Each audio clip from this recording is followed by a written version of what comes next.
Hi everyone. তো আরও একটি নতুন ভিডিও নিয়ে আজকে আপনাদের কাছে চলে এসেছি। তো বলুন, কেমন আছেন সবাই? আশা করি ভালো আছেন। আপনাদের চা খাওয়া দেখাই আর চাটা বানানো থেকে স্টার্ট করছি। তো এটা আমি নর্মাল চা বানাবো, মানে এমনি লিকার টি। এটা শ্বশুর শাশুড়ির জন্য বানাবো।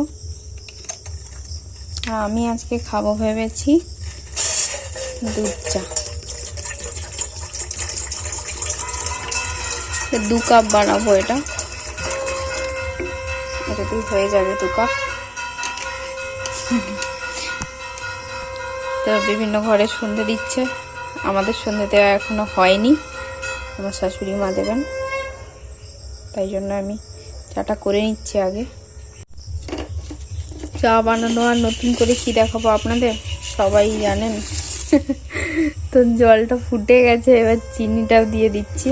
অল্প চিনি দিই, আমি দিলেই অল্প দিই, নাহলে বাকি যদি আমার হাজব্যান্ড বানায় বা মা বানায়, মানে শাশুড়ি মা বানায়, তাহলে দুজনেই এত বেশি চিনি দেয়। মানে ওরা হেলথ কনসিয়াস নাকি জানি না, ওরা শুধু মুখের টেস্টের জন্যই চায় বেশি বেশি করে চিনি দিয়ে দেয়।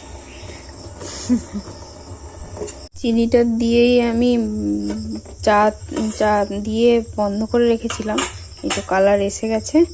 এবার এটাকে আমি ঢেলে নেব, এই ফ্লাক্সে ঢুকিয়ে নেব, কারণ কি এখনো সন্ধে দেওয়া হয়নি, তো তারপর সন্ধে দিয়ে তারপরে খাবে। নিজের জন্য যখন চা বানালাম তখন আর দেখানো হয়নি, মানে এক হাতে ক্যামেরা ধরতে খুব প্রবলেম হচ্ছিল, মোবাইলটাকে ধরতে, স্ট্যান্ডটা নিয়ে যাওয়া হয়নি। এই নিজের জন্য বানিয়ে নিয়েছি 1 কাপ দুধ চা। তো এটা খাবো আজকে, অনেক ইচ্ছে ছিল আজকে দুধ চা খাবো, অনেকক্ষণ থেকে ভাবছিলাম আজকে গ্রিন টি খাবো না, আজকে একটু দুধ চা খাবো। আরও নিয়েছি চানাচুর দিয়ে একটু মুড়ি নিয়ে এসেছি, একদম অল্প করে, একদম অল্প তলায় করে, একদম কম করে চানাচুর দিয়ে মুড়ি। আচ্ছা, গতকালই আপনাদের বলেছিলাম আমি চা চিনি ছাড়াই খাই, আর এটাও বলেছিলাম আমি দুধ চাও চিনি ছাড়া খাই। এটা কিন্তু চিনি ছাড়া, আপনারা আবার ভাববেন না দুধ চা খাচ্ছে আনহেলদি জিনিস। অবশ্যই দুধ চা আনহেলদি, কিন্তু চিনিটা না দিয়ে একটু হেলদি বানানোর চেষ্টা আর কি। আজকে রুটির সঙ্গে খাওয়া হবে, কিছু তরকারি হবে না, আজকে করব ডিম ভুর্জি, সেই ফেমাস বাঙালির ডিম ভুর্জি বা ডিম ভুজিয়া যাই বলে। তো কড়াইটা তেতে গেছে, মানে গরম হয়ে গেছে, এবার তেলটা দিয়ে দিয়েছি। এবার আগে থেকে ডিম ফাটিয়ে রেখেছি, আর পেঁয়াজ আর কাঁচা লঙ্কা দিয়ে দিয়েছি। দেখুন, এবার এটাকে ফাটিয়ে নিয়ে মাখিয়ে নিয়ে কড়াই দিয়ে দেবো, ভালো করে মাখিয়ে নিই। তেলটা ততক্ষণ আর একটু ভালো করে গরম হোক। ডিম ভুর্জি আর কি দেখাবো আপনাদের, তো আপনারা বলবেন আমরা যেন কিছু জানি না, চা করা দেখাচ্ছে, ডিম ভুজিয়া করা দেখাচ্ছে, কত কমেন্ট করবেন। তারপর আর কমেন্ট, আপনারা তো কমেন্টই করছেন না। এই খারাপ কমেন্টটাও তাও যদি করতেন আমি খুশি হয়ে যেতাম, যে তাও তো মানুষ নেগেটিভ কমেন্ট অন্তত করতে এসেছে আমার ভিডিও দেখে, কিন্তু তাও তো করছেন না। পজিটিভ তো বাদই দিলাম, নেগেটিভ পর্যন্ত কেউ করছেন না। আই লাইক নেগেটিভিটি, কারণ নেগেটিভ কোনো জিনিস না হলে সেই জিনিসে সাকসেস পাওয়া যায় না, তাই জন্য আমি সত্যিই লাইক করি নেগেটিভিটি। তাই জন্যই বলছি নেগেটিভ হোক, কিন্তু আপনারা কমেন্ট করুন, বারবার করে আপনাদেরকে বলি, নাহলে সেই ফেমাস পলিটিশিয়ানের মতো বলবো, একটা কমেন্ট করুন, নকুলদানা পাবেন। মজা করলাম, জাস্ট, কেউ খারাপ ভাবে নেবেন না।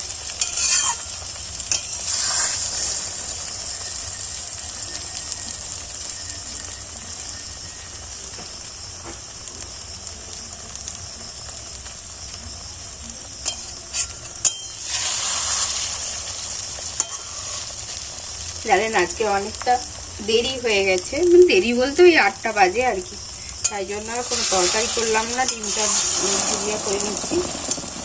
তরকারি করতে গেলে দেরি হয়ে যাবে, খাওয়ার সময় হয়ে যাচ্ছে, আমাদের নয় যদিও বা, আমার শ্বশুর মশাইয়ের। বলেছিলাম না কালকে।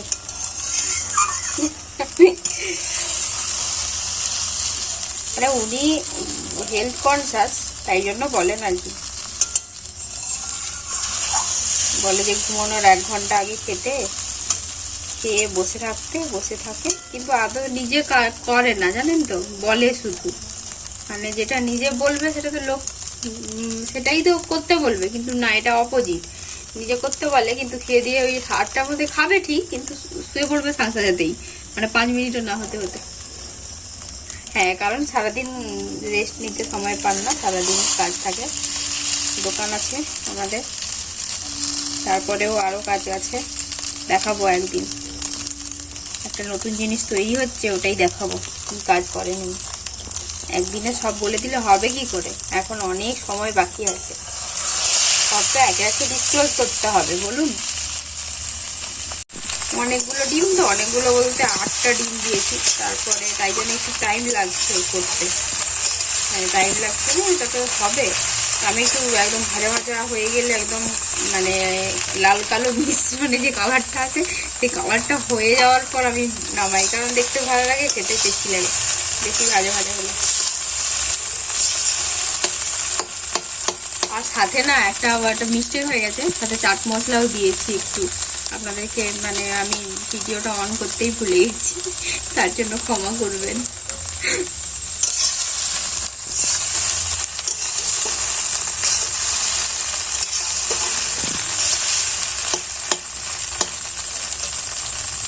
ঠিক আছে, ডিম ভুজিয়াটা তুলে নিচ্ছি এবার। আজকে রাতে আপনাদের বাড়িতে সকলের মেনু কি আছে আজকে জানেন তো? কাল খুব বৃষ্টি হচ্ছিল, আর আজ মেঘলা হয়েছিল সারাটা দিন, কিন্তু এত গরম, জানি না আবার বৃষ্টি হবে কিনা। বাবা, ভীষণ গরম হয়ে গেছে, আর নামানো যাচ্ছে না এভাবে।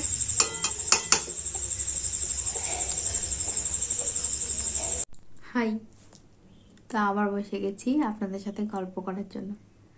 আচ্ছা, আমি আপনাদের সাথে ব্লগে অনেক কিছুই শেয়ার করি, এই যে অনেক কিছু বলি, আপনাদের জ্ঞান মনে হয় না তো? জানেন, আমি কিন্তু একেবারেই কাউকে জ্ঞান দিচ্ছি না, জ্ঞান দেওয়ার বা কতটুকুই নিজের জ্ঞান আছে বলুন। কিন্তু হ্যাঁ, নিজের জীবনে যা কিছু এক্সপিরিয়েন্স করেছি, যে সমস্ত মানুষকে সহ্য করে নিজের জীবনটা কাটিয়ে সংগ্রাম করে বেঁচে আছি, বা এতদিন সংগ্রাম করে যাচ্ছি, সেই এক্সপিরিয়েন্স থেকেই আপনাদের এত কিছু বলি, ঠিক আছে? একটা কথা আছে জানবেন, জানি না এটা কে কতটুকু বিশ্বাস করেন, কিন্তু আমি এটা মন থেকে ভীষণভাবে বিশ্বাস করি যে কোনো মানুষেরই বুদ্ধি বা জ্ঞান বা মানে জ্ঞান চক্ষু এগুলো কোনোটাই খোলে না যতক্ষণ না আপনি আপনার নিজের জীবনে অনেক কিছু এক্সপিরিয়েন্স করবেন। কোনো বইয়ের পাতা থেকেই আপনি সেই সমস্ত শিক্ষা নিতে পারবেন না। আপনি আসল শিক্ষাটা সেখানেই পাবেন, আপনার জীবনের প্রতিটা দিনের প্রতিটা পাতায় পাতায় যে সমস্ত শিক্ষা আপনি পাবেন, সেই শিক্ষাই আপনার জীবন চলার পথে সবচেয়ে বড় দরকার। তো আরও একটা কথা বলি, শুনুন। খারাপ ভাববেন না প্লিজ, এবং ক্ষমা করবেন যদি আমার কথাগুলো আপনাদের জ্ঞান মনে হয়, প্লিজ। জানেন তো, অনেক কিছু বলার থাকে মানুষের জীবনে, কিন্তু বলার মতো ঠিকঠাক লোক পাওয়ার খুব অভাব, কারণ ওই যে ভাইবস মেলে না, ভাইবস মেলা খুব দরকার। আপনার বন্ধু সবাই হতে পারে না, দেখবেন। হ্যাঁ, ভাইবস না মিললেও বন্ধু হয়, কিন্তু দেখবেন কয়েকজন বন্ধুর মধ্যেও ঠিকঠাক মতের মিল হবে না, আপনার ধ্যান ধারণা আলাদা হবে, সেই ভাইবস মেলে না বলেই অনেক কিছু অনেকের কাছে বলা যায় না, ঠিক আছে? আবার এই যে বন্ধু বলছেন, এই বন্ধু বলে না সবচেয়ে ভালো চেনা যায় যে খারাপ সময়ই আসল বন্ধু চেনা যায়। ভালো সময় তো অনেকেই আসে, অনেকেই থাকে, কিন্তু আপনার ক্রাইসিসের সময় অ্যাকচুয়াল বন্ধুই থাকবে আপনার কাছে। এই বন্ধু আবার তাকেই করবেন যে আপনার বন্ধুর বন্ধু, ঠিক আছে, কখনো শত্রুর বন্ধুকে বন্ধু বানাবেন না। আবার জীবনে সবচেয়ে সমস্যায় জর্জরিত হবেন কখন জানেন তো? যখন সেই শত্রুর বন্ধু হবে আপনার ফ্যামিলির ক্লোজ কেউ, সেটা সবচেয়ে সমস্যার ব্যাপার। তখন জীবন একদম জর্জরিত হয়ে যায়। এই জর্জরিত অবস্থায় কেউ পড়বেন না, পড়লেও সেখান থেকে বেরিয়ে আসার চেষ্টা করবেন। কিছুই তো করার নেই তখন। তখন কি করবেন বলুন তো?